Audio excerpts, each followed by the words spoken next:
এবং কোন বৈশিষ্ট্যগুলো থাকলে আল্লাহ তাআলা আমাদেরকে জান্নাত দিয়ে ধন্য করবেন। সূরাতুল মুমিনুনটা আল্লাহ তাআলা শুরু করছেন ক্বাদ আফলাহাল মুমিনুন আল্লাযীনা হুম ফি সলাতিহিম খাশিউন, অর্থাৎ সফল হয়েছে তারা, ঈমান এনেছে যারা। প্রথম আয়াতের অর্থ হচ্ছে ক্বাদ আফলাহাল মুমিনুন, বিশ্বাসীরাই সফল হয়েছে।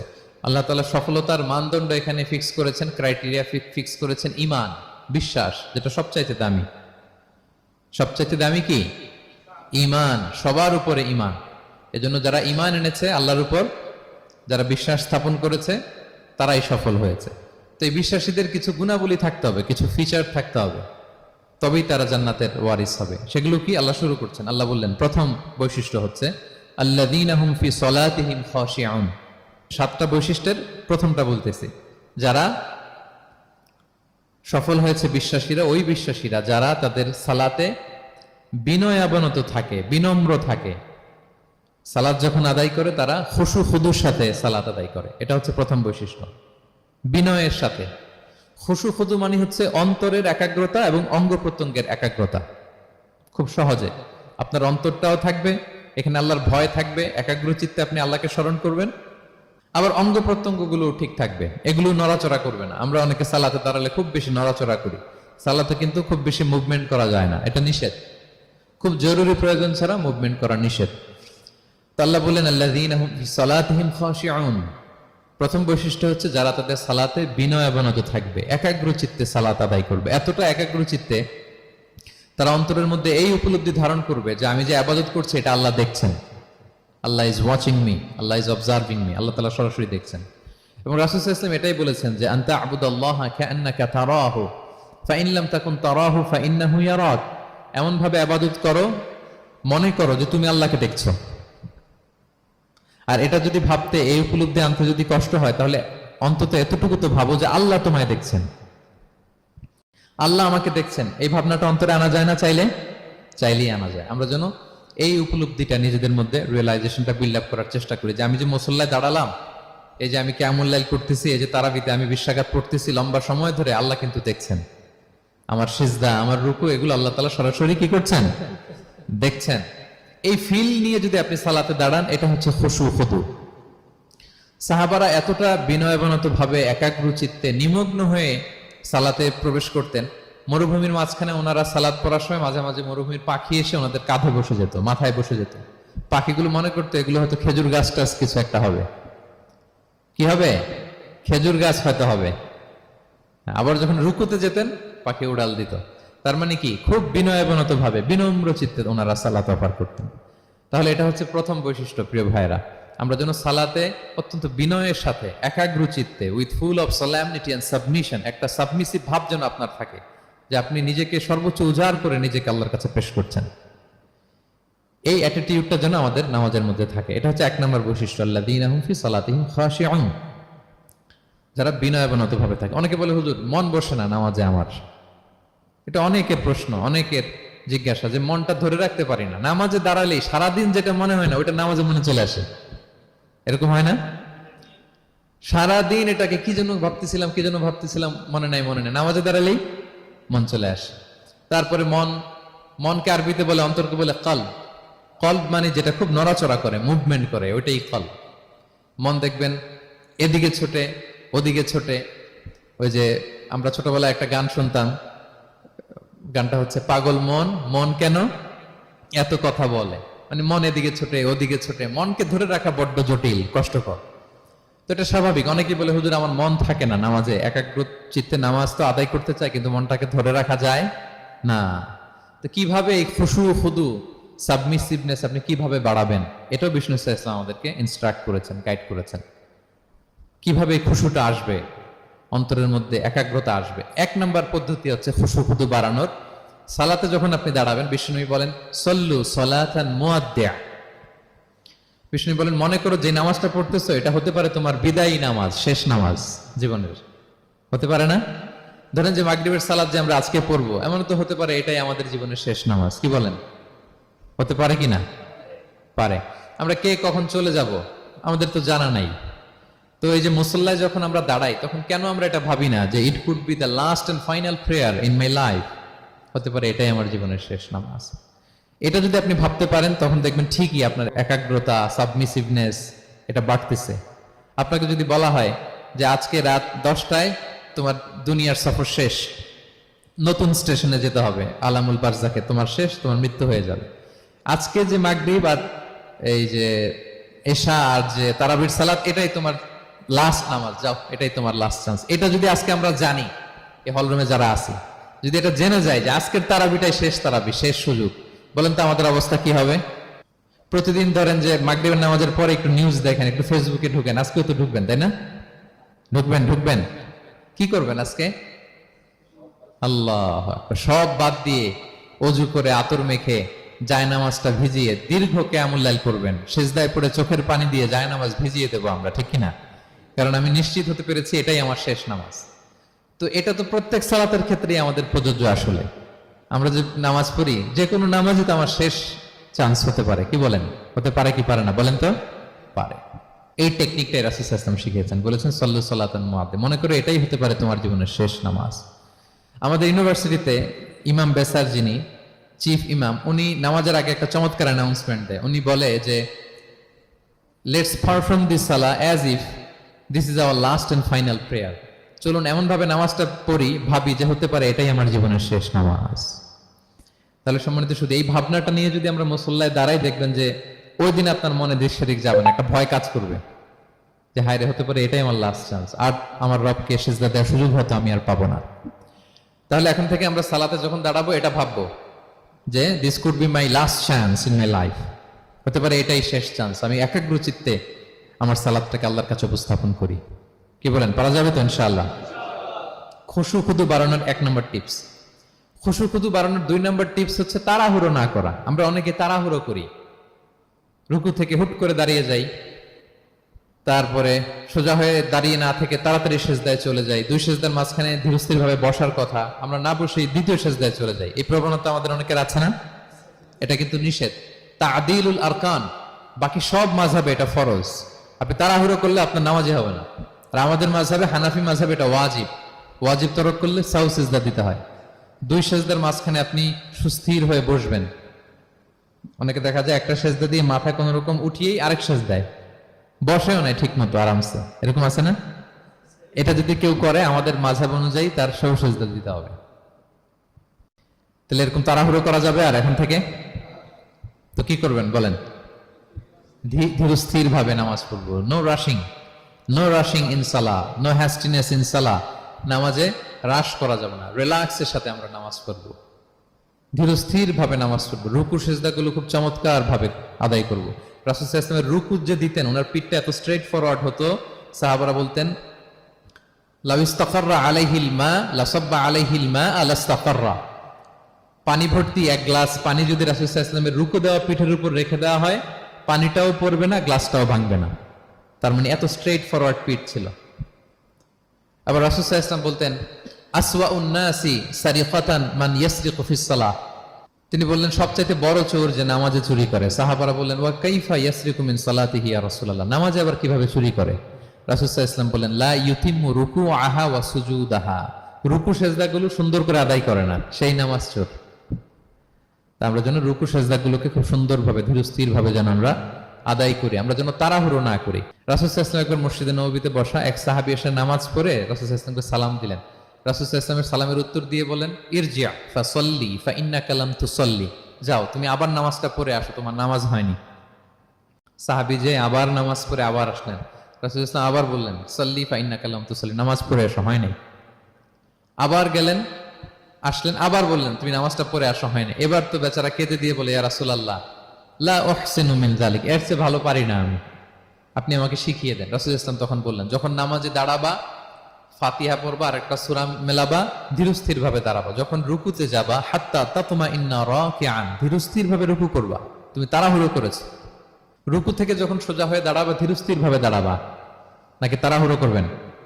ধীরস্থির ভাবে দাঁড়াবেন, কয়েক সেকেন্ড দাঁড়াবেন, তাসবিহ পড়বেন, এরপরে সিজদায় যাবেন। যখন সিজদায় যাবা হাত্তা তাতমাইন্না সাজিদান, রিল্যাক্স। সালাতের মধ্যে কিভাবে থাকতে হবে? উইথ রিল্যাক্সেশন, রিল্যাক্সের সাথে তুমি সিজদা দিবা। 2 সিজদার মাঝখানে বসে আবার রিল্যাক্স, আবার তুমি ধীরস্থির ভাবে বসবা। এইভাবে পুরো সালাতটা প্রত্যেকটা রাকাত তুমি এভাবে আদায় করবে। তার মানে সালাতে তাড়াহুড়ো করতে বিষ্ণু ইসলাম নিষেধ করেছেন। এমনকি অনেক সময় আমরা রুকু পাবো না বলে দৌড়ে যে সালাতে অংশগ্রহণ করি, এটাও নিষেধ করেছেন। আমরা অনেক সময় এরকম করি না? মাগরিবের নামাজে রুজু করতেছি, ইমাম সাহেব ওয়াদ-দুহা ওয়াল-লাইলি ইযা সাজা, এই সূরাটা তো মুখস্থ, তো টের পাচ্ছি যে আমি এখন মুখ ধুইতেছি আর সূরা দোহা তো শেষ হয়ে যাবে, কোন রকম ওযু করে দৌড়ে যে অংশগ্রহণ করে যাতে রাকাতটা পায়, এটা নিষেধ করেছেন বিষ্ণু ইসলাম। এটা করবেন না। আপনি ধীরস্থির ভাবে ওযু করবেন, ধীরস্থির ভাবে যাবেন, তাড়াহুড়ো করবেন না। আপনি কার সামনে যাচ্ছেন? মালিকুল আমলাক, রাজা ধীরাজ, আরশের অধিপতি। আপনি তাড়াহুড়ো করে গেলে তো আপনি হাঁপাতে হাঁপাতে অস্থির হয়ে যাবেন, ব্রেথ ইন ব্রেথ আউট করতে করতে। ধীরস্থির ভাবে যাবেন, অংশগ্রহণ করবেন। রাসূল সাল্লাল্লাহু আলাইহি ওয়াসাল্লাম বলেন, ইদা উকিমাতিস সালাতু ফালা তা'তুহা তাসআউন, নামাজ শুরু হয়ে গেলে দৌড়ে দৌড়ে যে অংশগ্রহণ করবে না। আলাইকুম বিসাকিনা, ধীরস্থির ভাবে যে অংশগ্রহণ করবে। ফামা আদরাকতুম ফাসাল্লু, ধীরস্থির ভাবে যে যতটুকু পাও অতটুকুই পড়ো। ওমা ফাতাকুম ফাআতিমু, যেটা ছুটে যায় নিজে পরে দাঁড়িয়ে আদায় করে নাও। সুবহানাল্লাহি ওয়া বিহামদিহি। কত সহজ করে দিয়েছেন। তাহলে সালাতে তাড়াহুড়ো করা যাবে? প্রিয় ভাইরা বলেন তো, তাড়াহুড়ো করা যাবে আর আজকে থেকে? না, আমরা তাড়াহুড়ো করবো না, আমরা ধীরস্থির ভাবে যে সালাতে অংশগ্রহণ করবো, তাহলে আপনার খুশু খুদু বাড়বে। দুইটা টিপস গেল। 3 নাম্বার হচ্ছে জামাতে সালাত আদায় করতে হবে, তাহলে আপনার একাগ্রতা বাড়বে। সলাতুল জামাআতি তাফদুলু সলাতাল ফাযি বি27 দারাজা, একাকী নামাজ পড়লে যে সওয়াব, জামাতে পড়লে 27 গুণ বেশি সওয়াব। জামাতে পড়বেন। রাসূল সাল্লাল্লাহু আলাইহি ওয়াসাল্লাম সবসময় জামাতে সালাত পড়তেন। ইন্তেকালের আগেও এই সালাতের ব্যাপারে তিনি আমাদেরকে ওসিয়ত করেছেন, বলেছেন আসসালাতু আসসালাত ওয়া মা মালাকাত আইমানুকুম। ইন্তেকালের আগ মুহূর্ত, এখনই রূহ কবজ হবে, এর আগে উনি কি বলেছেন? সালাত, উম্মতেরা সালাত, নামাজ, নামাজ যেন নষ্ট না হয়। উমর ফারুক রাদিয়াল্লাহু তাআলা আনহুর সময়ে একজন অগ্নি উপাসক ছিল, তার নাম আবু লুলু আল মাজুসি। উনি মুগীরা ইবনে শুআবা রাদিয়াল্লাহু তাআলা আনহু নামে এক সাহাবীর দাস ছিলেন, মুকাতাব দাস। কন্ট্রাক্ট ছিল যে এত টাকা দিলে তাকে আজাদ করা হবে। তো এই অগ্নি উপাসক মাজুসি এসে ওমর ফারুককে বলে, খলিফাতুল মুসলিমিন, আমার মালিক সাহাবী মুগীরা আমার কাছে প্রতিদিন অনেক টাকা চার্জ করে। উনি বললেন, তাই নাকি? কত চার্জ করে? বলে যে এত চার্জ করে। তো বলতেছে, আচ্ছা তুমি তাহলে কি কাজ করো, কি কাজ জানো? বলে যে আমি খঞ্জর বানাতে জানি, ছুরি, ছোট ছুরি আর কি। বলতেছে, ওরে আল্লাহ, যারা খঞ্জর বানাতে জানে তারা তো অনেক টাকা মেক করে, সেই হিসাবে তো মুগীরা বেশি চার্জ করে না, অল্পই চার্জ করছে। সে ইনসাফপূর্ণ চার্জই করেছে। কিন্তু এই আবু লুলু আল মাজুসির এই কথাটা পছন্দ হয় না, সে রাগান্বিত হয়ে গেল, হয়ে বলে, ওমর, সবার ক্ষেত্রে তুমি নরম আর আমাকে তুমি কঠিন নিয়ম শেখাও না, দাঁড়াও তোমাকে আমি দেখাচ্ছি। মনে মনে বলতেছে এটা। রেগে মেগে সে বাড়িতে এসে আজকে একটা খঞ্জর বানাইছে, 2 মুখ খঞ্জর। ওয়া মাকবাদাতুহু ফি ওয়াসাতি, এটার হ্যান্ডেলটা মিডলে, এদিকেও মাথা এদিকেও মাথা, এটার ধার করে প্রতিদিন বিষ মাখায় এটাতে। আর মনে মনে বলে, ওমর দাঁড়াও তোমাকে আজকে আমি দেখাবো। তো ওমর ফারুককে আল্লাহ তাআলা স্বপ্নে দেখিয়েছেন যে একটা লাল মোরগ ওনাকে 3টা ঠোকর মেরেছে। উনি সাহাবাদের কাছে বলেছেন যে আমি স্বপ্নে দেখেছি একটা লাল মোরগ আমাকে 3টা ঠোকর মেরেছে। তো সে খঞ্জরকে ধার দিয়ে একদিন ফজরের নামাজে, ওয়াকানু ইউসাল্লুনা বিগালাস, ওনারা খুব অন্ধকার থাকতে ফজরের নামাজ পড়তো। সে বুরনুস, এক ধরনের জুব্বা যেটার মাথা আছে, ওটা পরে হুডির মতো আর কি, হুডি চেনেন তো না? হুডির মতো একটা জুব্বা পরে সে অন্ধকারে, সে তো আসলে অমুসলিম, সাহাবাদের সাথে পিছনে দাঁড়াইছে নামাজের ভান করার জন্য, আর এই খঞ্জরটা নিয়ে গেছে সাথে। ওমর ফারুক ফজরের সালাত শুরু করলেন, প্রথম রাকাত শেষ করলেন, দ্বিতীয় রাকাতের জন্য যখন দাঁড়াইছেন তখনই সে প্ল্যান মাফিক খঞ্জর বের করে ওমর ফারুকের পেটের মধ্যে 3বার স্টেবিং করলেন, আঘাত করলেন। করার সাথে সাথে ওমর ফারুক উল্টে পড়ে গেলেন আর বললেন, কাতালানি আল কালব, কোন এক কুকুর আমাকে আঘাত করেছে। তো সাহাবার ওমর ফারুককে ধরলেন, আর এই অগ্নি উপাসক এই খঞ্জর নিয়ে কাতারের মাঝখান দিয়ে 2 দিকে খঞ্জর চালাতে চালাতে যাচ্ছিলেন। যে সাহাবাই ধরে সেই আঘাতপ্রাপ্ত হয়ে ওখানে 7 থেকে 10 জন স্পট ডেথ, জায়গায় মারা গেছে। পরে এক সাহাবী নিজের জামা খুলে তার গায়ে ছুঁড়ে মারছে, তখন সে ওইটাতে পেঁচিয়ে পড়ে গেছে। যখন বুঝে গেছে যে আমাকে ধরে ফেলবে, সে সুইসাইড করে ফেলছে, নিজেকে নিজে মেরে ফেলছে। তো ওমর ফারুক তো বেহুশ, ওনাকে নিয়ে যাওয়া হলো, পিছন থেকে একজন নামাজের ইমামতি করলেন। তো ওমর ফারুক রাদিয়াল্লাহু তাআলা আনহু হুশ ফিরে পেলেন। হুশ ফিরে পাওয়ার পরে দিনের বেলা যখন হুশ আসলো ওনার, সবাই চারদিকে বসা যে হায় হায় আমাদের আমিরুল মুমিনিনের কি জানি কি হয়। হুশ ফিরার পরে ওনার মুখের প্রথম কথাটা ছিল আসাল্লান নাস, মানে আমার নেতৃত্বে যে ফজরের সালাতটা শুরু হয়েছিল এটা কি ঠিকঠাক শেষ হয়েছিল? সুবহানাল্লাহ পড়বেন না? আচ্ছা বলেন তো, এই মুহূর্তে আমরা কি করতাম? ওনাকে যে স্টেবিং করছে, চিকিৎসক এসে দুধ দেয়, দুধ পেট দিয়ে বেরিয়ে যায়, নাবিজ দেয়, নাবিজ বের হয়ে যায়, মানে উনি এন্তেকাল করবেন, এটা বোঝাই যাচ্ছে। এমন কঠিন পরিস্থিতিতে আমরা যদি হসপিটালে হুঁশ ফিরে পেতাম, আমরা কি বলতাম বলেন দেখি? কে কি বলতেন? কে মারছে, আমারে বাঁচানো যায় কিনা, মাউন্ট এলিজাবেথে নিয়ে চলো, সিঙ্গাপুরে অথবা বামরুন গ্রেডে নিয়ে চলো, আমেরিকাতে নিয়ে চলো, অথবা আমার তো ওখানে ব্যাংক ব্যালেন্স আছে, আমি তো মরে যাবো, আমার ছেলেগুলার কি হবে, হ্যাঁ আমার মেয়েগুলার কে দেখবে, এগুলো ছিল আমাদের কনসার্ন। তো ওমর ফারুক জানতেছেন যে উনি পৃথিবী থেকে বিদায় নিচ্ছেন, একটু হুঁশ ফিরে পাইছেন। হুঁশ ফিরে পাওয়ার পরে প্রথম কথাটা ছিল আসল্লান নাস, লোকেরা কি নামাজ পড়েছিল? আল্লাহু আকবার।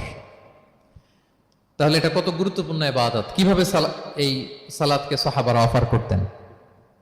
তো খুশু খুদুর সাথে যদি আমরা সালাত অফার করতে চাই, আমাদেরকে জামাতে পড়তে হবে। একাকি পড়লে দেখবেন মনে দিকে যায়, ওদিকে যায়, কয় রাকাত পড়ছি ভুলে যাই, এরকম হয় না? একাকি পড়তে গেলে এটা করা যাবে না, জামাতে পড়তে হবে।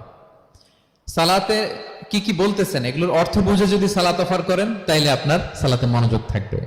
সুবহান রাব্বিয়াল আলা, সুবহান রাব্বিয়াল আযীম, এর অর্থ কি? সূরা ফাতিহা যে প্রতিদিন পড়ি, কি সুন্দর প্রার্থনা সূচক বাক্য, এর অর্থ কি? আল্লাহ সকল প্রশংসা তোমার, আল্লাহ তুমি দয়াময় মেহেরবান, আল্লাহ তুমি বিচার দিবসের মালিক, যেদিন তোমার আরশের ছায়া ছাড়া কোনো ছায়া থাকবে না। নবীদের যে পথে চালিয়েছে ওই পথে আমাদেরকে চালাও, যারা ভ্রান্ত হয়েছে, যারা তোমার ক্রোধের শিকার হয়েছে, ওই পথে আমাদেরকে চালিও না। কি চমৎকার চমৎকার কথামালা দিয়ে আমরা এই দোয়াগুলো পড়ি। আমরা অর্থ বুঝি না বলে আমাদের হৃদয়েও টাচ করে না, ঠিক কিনা? দেখবেন আরব শায়েকরা যখন কিয়ামুল লাইল করে, তারাবির সালাত পড়ায়, অনেক অনেক আয়াতে ওনারা ডুকরে ডুকরে কেঁদে ওঠে আওয়াজ করে। কারণ কি? জাহান্নামের আয়াত, আযাবের আয়াত, পূর্ববর্তী উম্মত যে ধ্বংস হয়েছে, কিভাবে ওদেরকে বিকট আওয়াজ দিয়ে, গ্রাউন্ড সাউন্ড গ্রেনেড দিয়ে ধ্বংস করা হয়েছে, বন্যা দিয়ে ধ্বংস করা হয়েছে, কিভাবে এদেরকে বাতাস দিয়ে নাস্তানাবুদ করে দেয়া হয়েছে, এগুলো যখন পড়ে ওনারা কাঁদে। আযাবের আয়াত আসলে কাঁদে, জান্নাতের আয়াত আসলে সাবলীল কণ্ঠে তেলাওয়াত চালিয়ে যায়। এর কারণ কি বলেন? অর্থ বুঝে। আমরা যেন সালাতে অর্থ বুঝে সালাত অফার করার চেষ্টা করি। পাশাপাশি সালাতের সুন্নাহগুলো যেন আমরা পড়ি, সালাতের যে সুন্নাহ আছে, সুনানুস সালাহ, এগুলো যেন আমরা পড়ি, মনোযোগ আরো বাড়বে। সানাগুলো পড়বেন, ফাতিহা শেষে আওয়াজ করে আমিন বলবেন, অথবা ফিসফিসি কণ্ঠে আমিন বলবেন। বিষ্ণু ইসলাম বলেন, ইদা আম্মানাল ইমামু ফাআমিনু, ইমাম আমিন বললে তোমরাও আমিন বলো, কারণ এই মাত্র একটা দোয়া করা হয়েছে। সূরা ফাতিহাটা কি? একটা দোয়া। ইদা ওয়াফাকা তা'মিনুকুম তা'মিনাল মালাইকাতি গুফিরা লাহু মা তাকাদ্দামা মিন যামবিহি ওয়া মা তাআখার।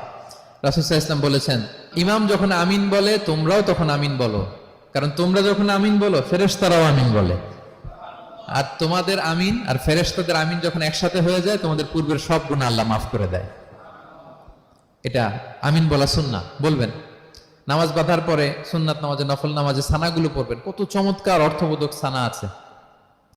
আমরা তো শুধু সুবহানাকাল্লাহুম্মা বিহামদিকা ওয়া তাবারাকা ইসমুকা ওয়া তাআলা জাদ্দুকা শুধু এটাই পড়ি। রাসূল সাল্লাল্লাহু আলাইহি ওয়াসাল্লাম তাকবীরে তাহরিমে বাঁধার পরে অনেক চমৎকার চমৎকার দোয়া পড়তেন। ইন্না সলাতি ওয়া নুসুকি ওয়া মাহইয়ায়া ওয়া মামাতি লিল্লাহি রাব্বিল আলামিন। আমার সালাত, আমার ইবাদত, আমার জীবন মরণ সবটাই কার জন্য? এই দোয়াটা পড়তেন শুরুতেই। তারপর পড়তেন ওয়াজ্জাহতু ওয়াজহিয়া লিল্লাযী ফাতারাস সামাওয়াতি ওয়াল আরদা হানিফা ওয়া মা আনা মিনাল মুশরিকিন। আমার সবকিছুকে আমি এক সত্তার দিকে ফেরালাম, একনিষ্ঠ হয়ে, আর আমি মুশরিক নই, আমি আল্লাহর দিকে একনিষ্ঠ হলাম। এই দোয়াগুলো পড়তেন। আল্লাহুম্মা বাঈদ বাইনি ওয়া বাইনা খাতায়ায়া কামা বাআদতা বাইনাল মাশরিকি ওয়াল মাগরিব। আল্লাহুম্মা নাক্কিনি মিন খাতায়ায়া কামা ইউনাক্কা আস-সাওবুল আবয়াদু মিনাদ দানাস। আল্লাহুম্মা ইগসিল খাতায়ায়া বিল মাই ওয়াস সালজি ওয়াল বারাদ। এগুলো সানা, এগুলো যে সানা আমরা জানি না। সানা মানে হচ্ছে প্রশংসা সূচক কথা। আমরা শুধু সুবহানাকাল্লাহুম্মা বিহামদিকা এতটুকুই পড়ি। রাসূল ইসলাম বলতেন, আল্লাহ আমার আর আমার গুনার মাঝে এতটুকু দূরত্ব করে দাও, পূর্ব থেকে পশ্চিম যত দূর, আমার আর আমার গুনার বোঝার মাঝে এতটুকু দূরত্ব তুমি করে দাও।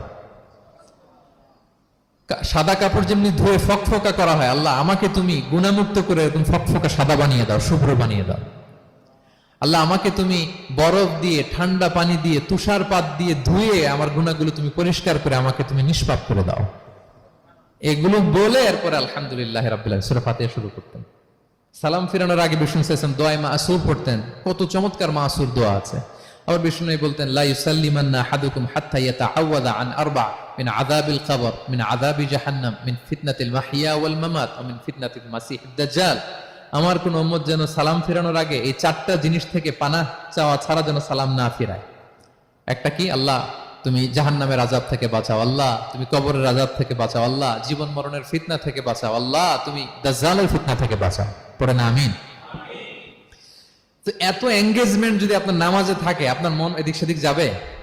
হ্যাঁ, আপনি অর্থ খেয়াল করতেছেন, আযাবের আয়াত আসলে আপনি অশ্রুসিক্ত হচ্ছেন, আপনি দোয়ায়ে মাসুর পড়ছেন, আপনি সানা পড়ছেন, আপনি দীর্ঘ সময় কিয়ামুল লাইল করতেছেন, আপনার মনে এদিক সেদিক ছুটবে? বলেন তো ছুটবে না। এই টিপস গুলো বিষ্ণু সাল্লাল্লাহু আলাইহি ওয়াসাল্লাম শিখিয়েছেন। এগুলো যদি আমরা পালন করি তাহলে আল্লাযীনা হুম ফি সালাতিহিম খাশিউন, বিনম্র চিত্তে সালাত আদায়কারী হিসেবে আমরা আল্লাহর কাছে পরিগণিত হব। তাহলে প্রথম নাম্বার শর্তটা বুঝতে পারছেন কিভাবে সালাত আদায় করতে হবে? হ্যাঁ বলেন তো একজন, কি করতে হবে? কিভাবে সালাত? খুশুর সাথে, বিনয় বিনত চিত্তে, সাবমিসিভ ভাবে, নাকি তাড়াহুড়ো করবেন? কিভাবে পড়বেন নামাজ? ধীরে সুস্থে, উইথ রিল্যাক্স। 2 নম্বর আল্লাহ বলেন ওয়াল্লাযীনা হুম আনিল লাগবি মুআরিদুন। 1 নম্বরে তো তারা নামাজে যখন দাঁড়ায় ধীর স্থির ভাবে খুশুর সাথে পড়ে। 2 নম্বর হচ্ছে তারা অনর্থক কাজ থেকে বিরত থাকে। অনর্থক কথা কাজ এগুলো মুমিনরা বলে না, এগুলো তো জড়ায় না। মিনিংলেস কোন কাজের সাথে বিশ্বাসীদের কোনো সম্পর্ক, অর্থবোধক কাজ, ভালো কাজ, কল্যাণমূলক কাজ, সামাজিক কাজ, মানবতার কল্যাণে যে কাজগুলো আছে এগুলোর সাথে তারা জড়ায়। বিষ্ণু সাল্লাল্লাহু আলাইহি ওয়াসাল্লাম বলেছেন মিন হুসনি ইসলামিল মারই তারকুহু মা লা ইয়ানি। ব্যক্তির ইসলামের সৌন্দর্য হচ্ছে যে ব্যক্তি এমন কোনো কাজ করবে না যেটার কোনো মিনিং নাই, মিনিংলেস কাজ থেকে সে বেঁচে থাকবে। মুহাদ্দিসিনে ইকরাম এই হাদিসটাকে বলে রুবউদ্দিন, মানে দিন ইসলামকে যদি 4 ভাগ করেন, এই 4 ভাগের 1 ভাগের কথা এই হাদিসের মধ্যে চলে আসছে। সেটা কি? যে বিশ্বাসীরা কোনো অনর্থক কাজে জড়ায় না নিজেদেরকে।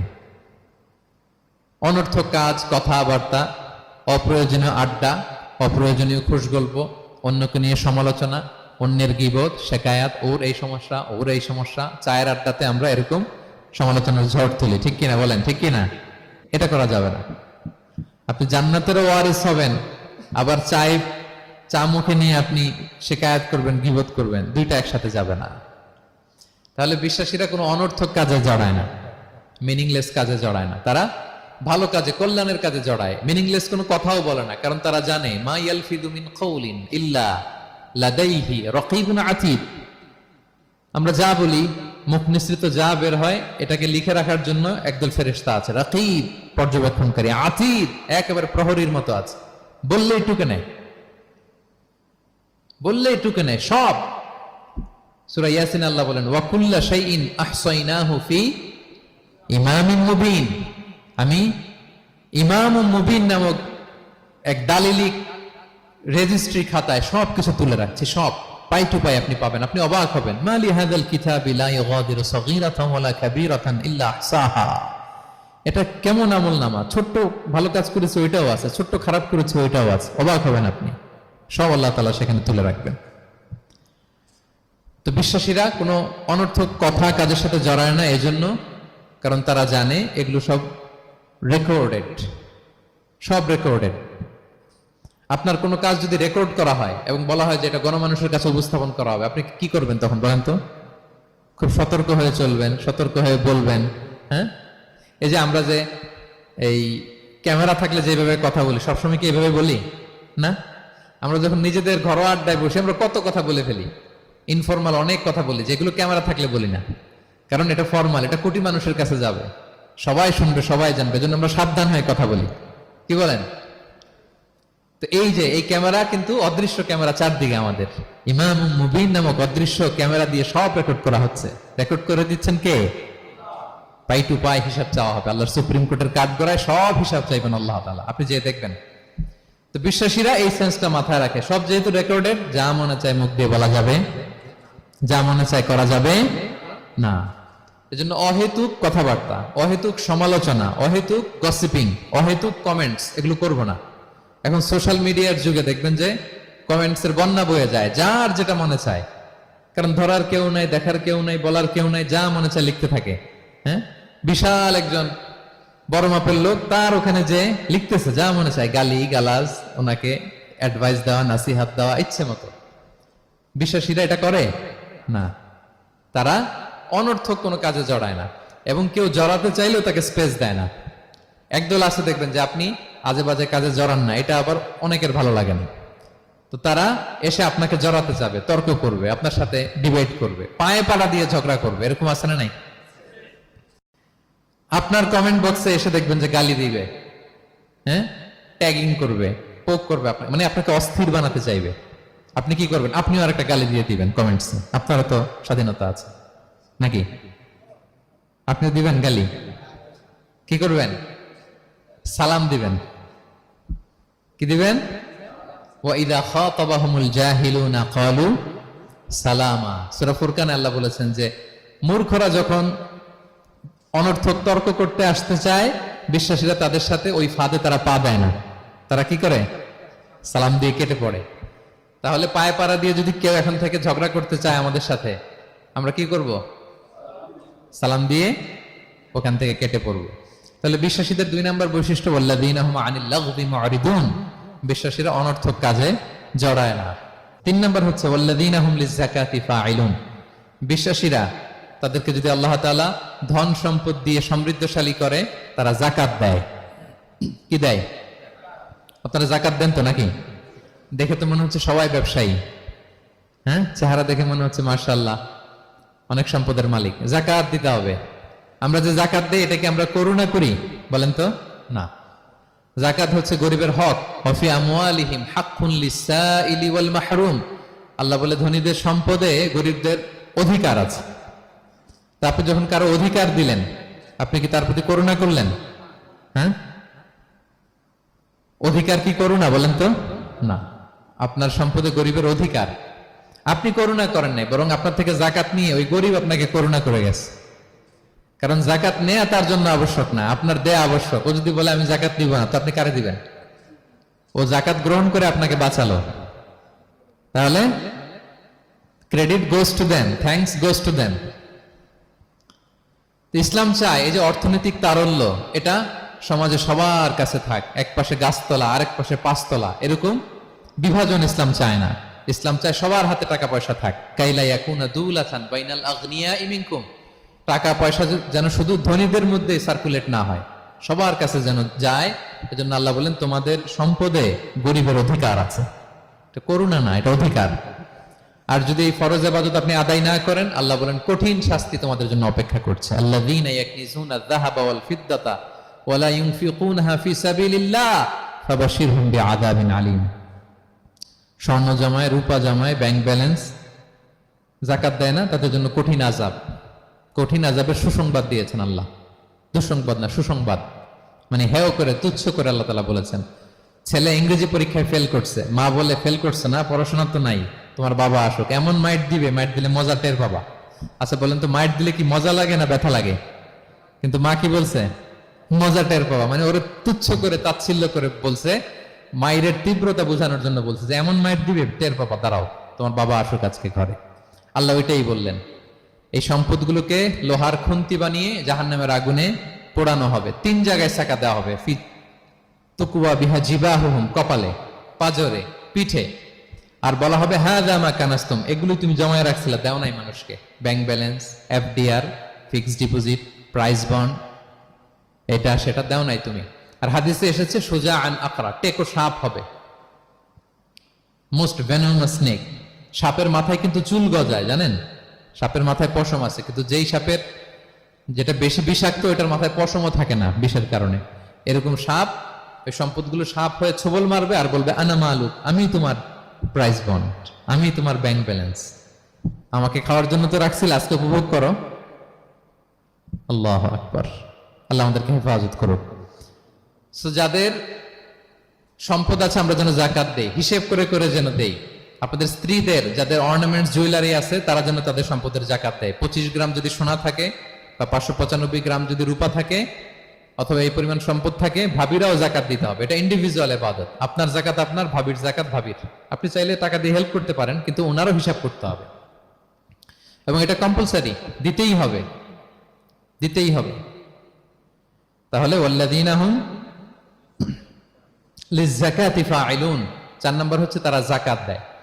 5 নাম্বার 6 নাম্বার আল্লাহ এক আয়াতে বলে ফেলেছেন, ওয়াল্লাযীনা হুম লিআমানাতিহিম ওয়া আহদিহিম রাউন। বিশ্বাসীরা আমানতের হেফাজত করে আর কথা দিলে কথা রাখে। 5 নাম্বার হচ্ছে আমানতের খেয়ানত করে না বিশ্বাসীরা, কারণ আমানতের খেয়ানত করে এটা মুনাফিকের আলামত। ইযা তুমিনা খানা, বিষ্ণু বললেন মুনাফিকদের বৈশিষ্ট্য হচ্ছে ওদের কাছে আমানত রাখলে ওটা আর পাওয়া যায় না পরে। এমন লোক আছে না সমাজে, আমানত রাখলে আর পাওয়া যায় না। তারা কি মুমিন না মুনাফিক বলেন তো? ইন্নাল্লাহা ইয়া'মুরুকুম আন তুআদ্দুল আমানাতি ইলা আহলিহা, আল্লাহ বলেছেন যার আমানত তাকে বুঝিয়ে দাও। বিষ্ণু ঈসা ইসলামকে মক্কার লোকেরা দুইটা উপাধি দিয়েছিল, এক হচ্ছে আস-সাদিক, দুই হচ্ছে আল আমিন। সাদিক মানে সত্যবাদী। কারা দিয়েছিল? ঘোর শত্রুরা, অপোজিশন পার্টি, তারা উপাধি দিয়েছে। একটা হচ্ছে সাদিক মানে কি, আর একটা হচ্ছে আল আমিন, বিশ্বস্ত। এতটা বিশ্বস্ত যে বিষ্ণু ঈসা ইসলাম মক্কা থেকে মদিনায় যেদিন হিজরত করতে যাবেন, আমানতের জিনিসগুলো উনি আলী রাদিয়াল্লাহু তাআলা আনহুর কাছে রেখে গিয়েছিলেন। এত এত আমানতের সম্পদ ওনার ঘরে ছিল। এই ডিপোজিট বুঝিয়ে দিতে আলী রাদিয়াল্লাহু তাআলা আনহুর টানা 3 দিন সময় লেগেছে মক্কাবাসীদের আমানত বুঝিয়ে দিতে। সো যার আমানতদারিতা নাই তার ঈমান নাই। বিষ্ণু বলেছেন লা ঈমানা লিমান লা আমানাতা লাহ, যার আমানতদারিতা নাই ওর ঈমানই নাই। এবং আমানত ধ্বংস হয় এটা কিয়ামতের আলামত। ইযা দুইয়াতিল আমানাতু ফান্তাযিরিস সাআ, যখন আমানত নষ্ট হবে তোমরা কিয়ামতের অপেক্ষা করো। এখন বলেন তো আমাদের সমাজে আমানতের কি অবস্থা? খুবই খারাপ। আল্লাহু আকবার। আমানতটা কিন্তু এই যে এই ভাই আমাকে 2000 রিঙ্গিট রেখে বলছে আগামী মাসে এটা আমি নিব, একটু রাখেন, শুধু এটাই আমানত না। আল্লাহ আপনাকে যে পুরো সম্পদ দিয়েছেন এটা আমানত। আপনার ব্যবসা প্রতিষ্ঠান এটা আল্লাহর দেয়া আপনার কাছে আমানত। আপনার ছেলে আছে, মেয়ে আছে, স্ত্রী, তারা আল্লাহর দেয়া আমানত আপনার কাছে। আপনার নেম, আপনার ফেম, আপনার পাওয়ার, আপনার নলেজ, এগুলো আল্লাহর দেয়া আমানত। আপনি দেশের প্রধানমন্ত্রী, পুরো দেশটা আপনার কাছে আমানত, ঠিক কিনা? এই আমানতের ব্যাপারে জিজ্ঞেস করা হবে। বিশ্বাসীদের বৈশিষ্ট্য, তারা আমানতকে হেফাজত করে, আমানত রক্ষা করে। আমানতের খেয়ানত তারা কোশ্চিন কালেও করে না। 6 নাম্বার হচ্ছে ওয়া আহদিহিম রাউন, বিশ্বাসীরা কথা দিলে কথা রাখে, তারা ওয়াদার খেলাফ করে না। ওয়াদার খেলাফ করাও কিন্তু মুনাফিকের আলামত। ওয়া ইযা ওয়াআদা আখলাফা, ওয়াদা দিলে মুনাফিকরা এটা খেয়ানত করে, তারা কথা দিয়ে কথা রাখে না। এবং আপনি কাউকে কথা দিয়ে যদি না রাখেন, এরকম প্রত্যেকটা প্রমিস, কমিটমেন্টের ব্যাপারে আপনি জিজ্ঞাসিত হবেন। আল্লাহ বলেন ওয়া আউফু বিল আহদি ইন্নাল আহদা কানা মাসউলা, কথা দিলে কথা রাখো। ছেলে মেয়েদের কথা দিলে কথা রাখবেন, বন্ধু বান্ধবদেরকে কথা দিলে কথা রাখবেন, স্ত্রীকে কথা দিলে কথা রাখবেন। প্রমিস দিলে এটা রাখতে হবে, কারণ এ ব্যাপারে জিজ্ঞেস করা হবে। নবীদের মধ্যে ইসমাঈল আলাইহিস সালাম ওয়াদা রক্ষার ব্যাপারে খুব বেশি সোচ্চার ছিলেন। সব নবীরাই ছিলেন, উনি বেশি সোচ্চার।